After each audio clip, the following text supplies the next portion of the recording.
क्या साइंटिस्ट कभी आपस में लड़ते हैं? वो अगर लड़ते भी हैं तो किस प्रकार से अपना हार्डवर्क देते हैं अपने आप को साबित करने के लिए? ये सारी चीजें इस चैप्टर में आपको पता चलेंगी। और जैसा कि मैं कहता हूँ, साथ मिलकर सीखेंगे तो हर चीज आसान लगेगी। तो अब शुरू करें।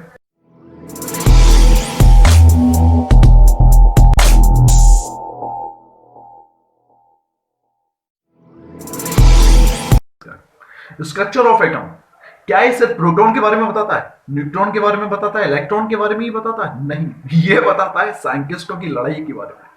यहां पर ये चीज आपको अच्छी तरह से समझ में आएगी कि साइंटिस्ट कितना हार्डवर्क देते हैं ये बताने में कि उनकी थ्योरी सही है और सामने वाले की गलत है। ये इतने महान लेजेंड की फाइट, ये पूरी की पूरी चीज आपको इस चैप्टर में अच्छी तरह से समझ में आएगी। तो बने रहिए लास्ट के साथ। मैं पूरी कोशिश करूंगा इस क्लिप को ज्यादा से ज्यादा फनी, ज्यादा से ज्यादा नॉलेजेबल बना सकूं। आई होप कि आपको। तो सबसे पहले हम स्टार्ट करते हैं डाल्टन के बारे में। एक्चुअल में डाल्टन ने यह बताया था कि परमाणु यानी कि एटम ना ही डिवाइड हो सकता है और ना ही ब्लास्ट हो सकता है। ये चीज अच्छी तरह से आप सबसे पहले दिमाग में मेंशन कर लें। लेकिन जब इलेक्ट्रॉन और प्रोटॉन की खोज हुई तो डाल्टन की थ्योरी पूरी तरह से गलत ही साबित हो गई थी। बिकॉज मुझे एक बात बताइए, ऐसा एटम का क्या मतलब जो ना ही डिवाइड हो और ना ही ब्लास्ट हो, ना ही ऊर्जा रिलीज करे, मतलब क्या मतलब बनता है? तो ये एक एक करके थ्योरी आती गई कि किस प्रकार से एटम के अंदर प्रोटॉन और इलेक्ट्रॉन किस प्रकार से एडजस्ट मैनेज करते हैं, मैनेज रहते हैं। तो ये जो चीज थी वो डाल्टन की थ्योरी को पूरी तरह से गलत साबित कर रही थी। तो अब बात करते हैं हम जे थॉमसन की। देखिए, जे थॉमसन ही एक ऐसे सबसे पहले साइंटिस्ट हैं जिन्होंने एटम मॉडल को सबके सामने परफॉर्म किया था। लेकिन इसमें इन्होंने क्या बताने की कोशिश करी थी, एक तरह का क्रिसमस केक की तरह बताने की कोशिश करी थी जो इसमें इलेक्ट्रॉन धसे हुए रहते हैं। क्लियर? एंड देन पॉजिटिव और नेगेटिव जो चार्ज हैं वो दोनों के दोनों इक्वल रहते हैं। उन दोनों इक्वल की वजह से जो परफॉर्मेंस जो होती है, जो इनका रिएक्शन जो होता है वो न्यूट्रल ही होगा। देखा जाए सब अगर दोनों के दोनों इक्वल होंगे तो फिर तुम भी समान हम भी समान, तो हमें तुमसे क्या तकलीफ ना तुम्हें हमसे तकलीफ। तो इस तरह के चार्ज का मतलब क्या रहता है? वहीं पर अल्फा पार्टिकल्स लेके आने वाले रदरफोर्ड भाई साहब ने कहा कि नहीं, ये गलत बोला है, ये नहीं, ये स्वीकार नहीं किया जाएगा, बिल्कुल ही स्वीकार नहीं किया जाएगा। तो रदरफोर्ड भाई साहब ने अपने अल्फा पार्टिकल की मदद से जे थॉमसन की जो थ्योरी थी वो पूरी तरह से गलत साबित कर, मतलब उसको देखा जाए तो पूरी तरह से नकार दिया गया। ये बता दिया कि तुम्हारी जो थ्योरी है वो पूरी तरह से गलत है।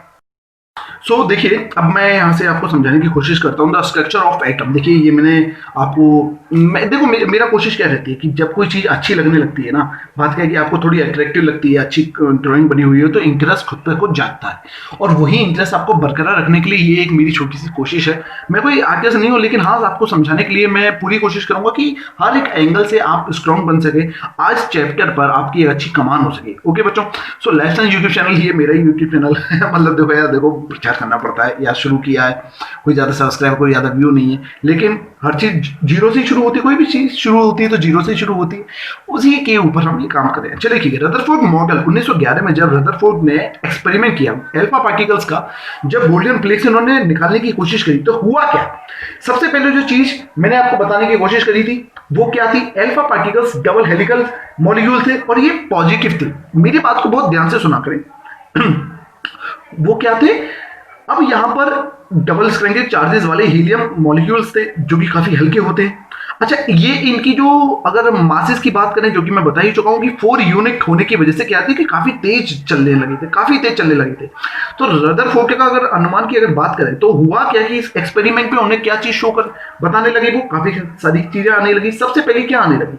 सबसे पहले आने लगी कि यहाँ के जितने भी देखे अल्फा पार्टिकल्स थे वो सोने की पन्नी को पार करके एक सीधी रेखा में चले जाते। भाई सीधे चले जाते कि नहीं? मैंने पूरी कोशिश करी है, ये वाला चला जा रहा है, ये वाला चला जा रहा है कि नहीं जा रहा, सीधे की सीधे वही एकदम। इसका मतलब क्या है? इसका मतलब ये निकलता है कि एटम का मोस्ट ऑफ पार्ट खोखला था, यानी कि एम्प्टी था, रिक्त था।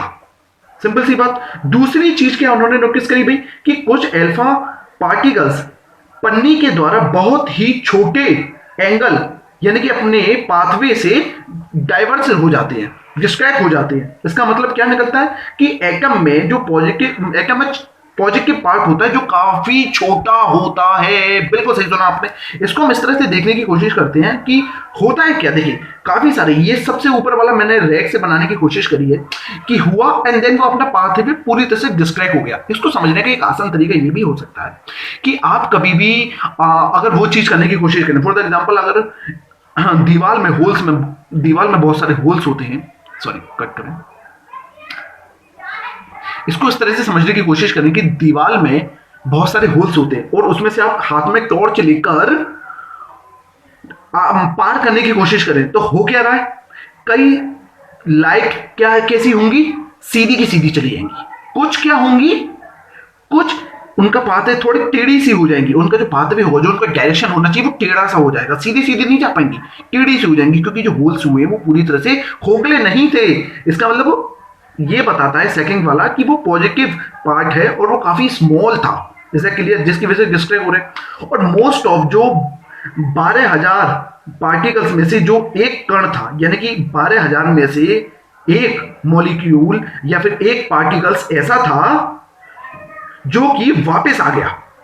बिल्कुल, आप ध्यान से देखें तो हुआ क्या, यहां से गया एंड देन वापस आया, ये वाला भी गया, ये वाला भी वापस आया। इसका मतलब क्या है कि इसका मतलब है कि इनके एटम के अंदर जो एरिया है वो पूरा का पूरा पॉजिटिव है एंड देन इसके मासेस में एक छोटे छोटे से गोल जिसको हम न्यूक्लियस बोलते हैं, ये इसके अंदर प्रेजेंट होता है। ये जो तीसरी बात है ना, ये न्यूक्लियस के बारे में बता रही है। अब इस चीज से हमें क्या पता चलता है, इस चीज से हमें यह पता चलता है, इसका मतलब क्या था, इसका मतलब ये हो सकता है कि हो सकता है कि बिल्कुल हुआ है भाई, ये चीज एक एपिक लाइन है, आप इसको मेंशन करें कि radius of nucleus radius of atom से 10 की पावर 4 गुना छोटी है। बिल्कुल सही सुना आपने। तो इन सब मॉडल से ये जो कहते ना कि उन्होंने अपने अपने एक व्यू प्रस्तुत किया आप लोगों के सामने, ये चीज बताने की कोशिश हुई है इसके अंदर कि कई सारे सीधे के सीधे निकल गए, कई अपना पाथ भी भूल गए और कई वापस आ जाते हैं। आई होप कि ये जो मैंने डायग्राम बनाया आपको अच्छी तरह से समझ में आया हो कि हमारे रदरफोर्ड सर ने आपको क्या बताने की कोशिश करी थी कि अल्फा पार्टिकल का इस्तेमाल किस तरह से किया था। देखिए, इन सब में सिर्फ यही 3 चीजें नहीं पाई गई थी। इसमें हमें न्यूक्लियस के बारे में जब पता चला तो वो न्यूक्लियस क्या आता है, एक्चुअल में क्या हुआ कि एटम के अंदर कई सारे पार्टिकल्स क्या थे, एक तरह के न्यूट्रल वे में थे, ठीक है ना। और मोस्ट ऑफ जो पार्टिकल्स, मतलब अगर इनके मॉलिक्यूल्स की बात करें तो क्या थे, वो एक तरह के स्टोर फॉर्म में थे, सेंटर के बारे में डिफाइन कर रहे थे। तो उसे हम क्या बोल सकते हैं, that is mean of this nucleus. ये चीज एक अलग वे में शो हो रही थी, सिंपल सी बात है। And then what is the mean is this कि जो इन्हीं न्यूक्लियस की वजह से, इसी न्यूक्लियस की वजह से जो अगर हम अल्फा पार्टिकल्स की बात करें तो वो क्या करते थे, वो सीधे यानी कि न्यूक्लियस से होकर सीधे चले जाते थे। अच्छा, जो बाकी के जो इलेक्ट्रॉन्स थे वो क्या करते थे, वो इस न्यूक्लियस के इसके क्लास के आसपास, जो जितनी भी क्लास होती थी उसके आसपास राउंडिकल वे में चक्कर लगाते थे। तो इसके बीच का क्या, इसके बीच को फोर्स को हम क्या बोलते हैं, सेंट्रीफ्यूगल फोर्स बोलते हैं। एंड देन इसी न्यूक्लियस के अंदर प्रोटॉन और न्यूट्रॉन स्टोर रहते हैं। आई नो ये आप ये अच्छी तरह से जानते ही हैं। तो अब जो बात आ जाती है वो ये आती है, क्या न्यूक्लियस के अंदर कोई इलेक्ट्रॉन होता है? नहीं, न्यूक्लियस के अंदर कोई इलेक्ट्रॉन नहीं होता है, ठीक है ना।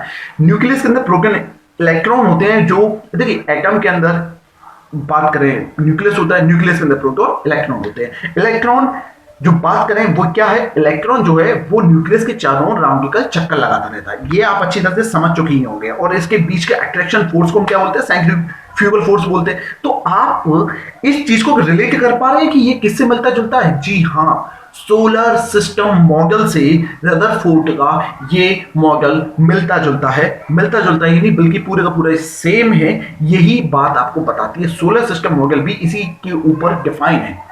Is that clear? तो इस तरह से कई बार क्वेश्चन आ जाते हैं, आपको अच्छी तरह से इस चीज को समझनी चाहिए कि कई बार क्वेश्चन घुमा फिरा के पूछ ले जाते हैं कि सोलर सिस्टम मॉडल क्या होता है, ये किससे मिलता जुलता हुआ है, ये किससे रिलेट करता है। तो आपको इस चीज के बारे में बताना होगा कि न्यूक्लियस के चारों ओर इलेक्ट्रॉन घूमता है, इसके अंदर ये चीज पाई जाती है, इसके बीच के फोर्स को ये बोलते हैं, जो कि मैंने आपको बताई है। तो आप जब भी इस चीज में आए तो आप फोड़ के आएंगे, सवाल को अच्छी तरह से करके आएंगे, कोई आपको डाउट नहीं होगा। कोई भी डाउट है तो इनको कमेंट सेक्शन में पूछिए। मैंने इसके अंदर क्या कहते हैं, डिस्क्रिप्शन बॉक्स में मैंने व्हाट्सएप की लिंक भी डाली हुई है। अगर आप मेरे से अटैच होना चाहते हैं, बेशक फेसबुक की मैंने लिंक डाली हुई है, तो आप मेरे से फेसबुक के पेज पे जाके आप मुझसे क्वेश्चन पूछ सकते हैं, मुझे बाकी में बहुत अच्छा लगेगा। चलिए ठीक है, अब जो बात आती है, देखिए डाल्टन के जो लॉ दिया, क्या डाल्टन के लॉ के अंदर कोई कमी थी? बेशक थी। ये चीज को किसने बताया? जे थॉमसन ने। तो अच्छा, अब आसानी से आपने समझ लिया कि रदरफोर्ड के मॉडल क्या बताना चाहते थे। लेकिन क्या रदरफोर्ड का मॉडल एग्जैक्ट सही था? नहीं। देखिए, एटम के बारे में सबसे पहले गाल्टन ने दिया था। उनके मॉडल जो उन्होंने बताया वो गलत किसने साबित किया? मैं आपको बता चुका हूं, the name of JJ Thomson. JJ Thomson ने दिया, तो उनके चीज को किसने गलत साबित कर दिया? भाई रदरफोर्ड ने। रदरफोर्ड के क्या पूरी तरह से सही थे? नहीं। जो उनके मॉडल को उन्होंने गलत साबित किया था वो थे क्लार्क मैक्सवेल। उन्होंने कहा कि आपका देखो पूरी तरह से सही है, आपने देखी पूरी तरह से बताया, लेकिन मैंने एक जो चीज कही थी कि इसके अंदर स्टेबिलिटी नहीं थी, किसी भी एंगल से स्टेबल नहीं था ये।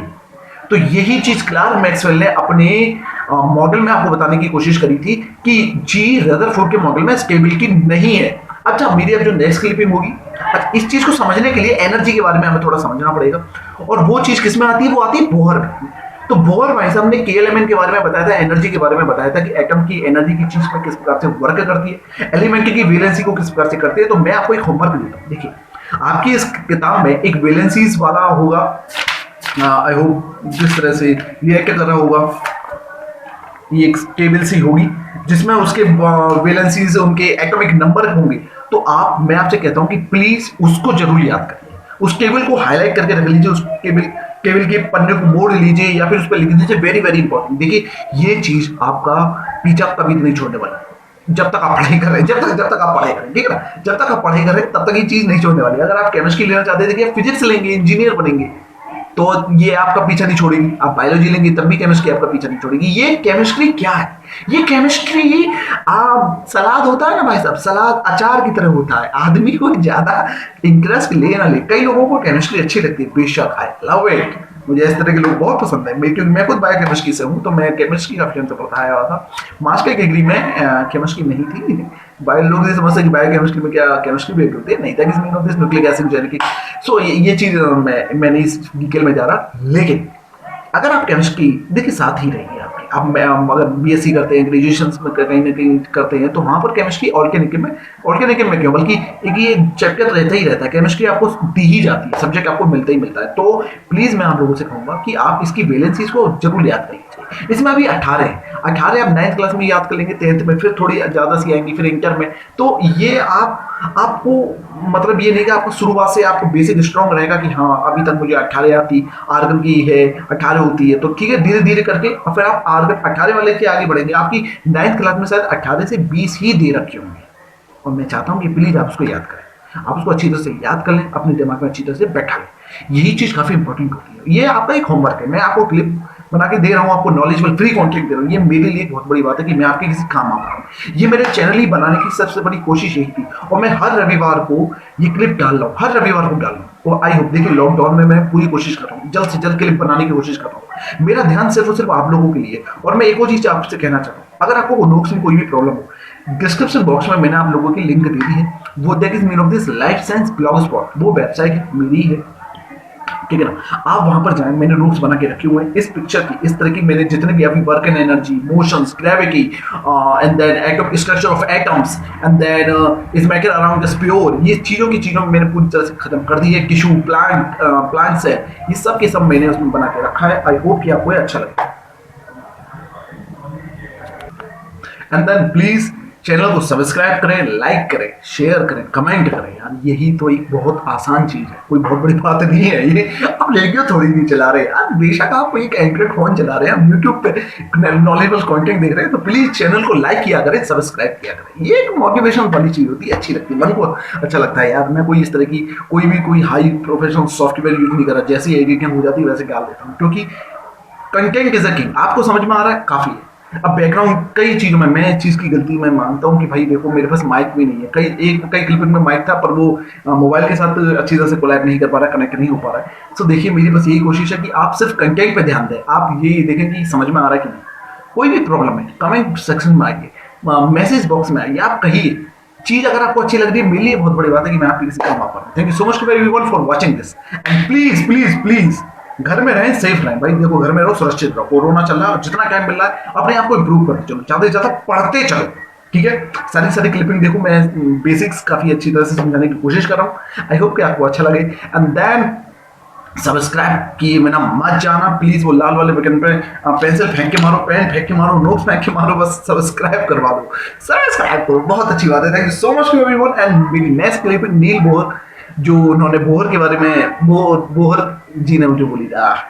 एंड प्लीज मेरी जो नेक्स्ट क्लिपिंग है, जो बोहर भाई साहब ने के एलिमेंट के बारे में बताने की कोशिश करी थी, प्लीज उसको जरूर देखें। एंड देन अपने स्ट्रक्चर ऑफ एटम के पूरी की पूरी चैप्टर की नॉलेज को शार्प करें। All the best. मेरे घर के बगल में मंदिर है ये यार, सॉरी फॉर दिस, पूजा हो रही है। I respect my God, my love. Alright, ये भी एक मजा है। मैं नहीं चाहता इस बैकग्राउंड का सॉन्ग आपके पास आए। Okay okay.